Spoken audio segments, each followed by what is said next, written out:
ደውል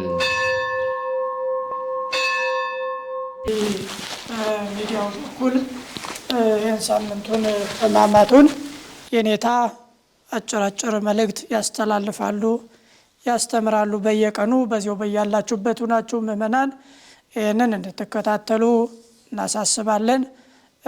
ጊዜ ሲኖር ደግሞ የሚቀጥለው ዓመት ሀገር ሰላም ሲሆን በተለመደው መልኩ ግቢው ሞልቶ የምናከብርበት ጊዜ ይመጣል።